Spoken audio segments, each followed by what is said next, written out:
Good News of the Kingdom, January 1st, from a devotional entitled God's Amazing Grace by Ellen G. White. And Jesus sent about all Galilee, teaching in their synagogues, and preaching the gospel of the kingdom. Matthew 4:23. He opened his mouth and taught them, saying, Blessed are the poor in spirit, for theirs is the kingdom of heaven. As something strange and new, these words fell upon the ears of the wondering multitude. Such teaching is contrary to all that have ever heard from priest or rabbi.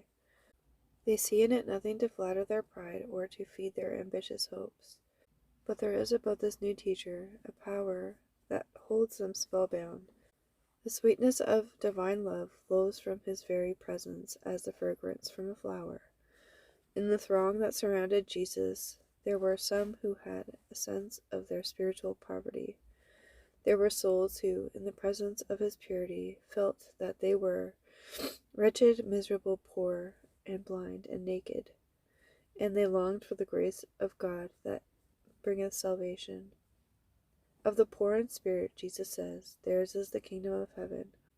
This kingdom is not, as Christ's hearers had hoped, a temporal and earthly dominion. Christ was opening to them the spiritual kingdom of his love, his grace, his righteousness. His subjects are the poor in spirit, the meek, the persecuted for righteousness' sake. The kingdom of heaven is theirs. Though not yet fully accomplished, the work has begun in them, which will make them meet to be partakers of the inheritance of the saints in the light. All who have a sense of their deep soul poverty, who feel that they have nothing good in themselves, may find righteousness and strength by looking into Jesus. He bids you exchange your poverty for the riches of his grace. We are not worthy of God's love, but Christ, our surety, is worthy, and is abundantly able to save all who shall come unto him.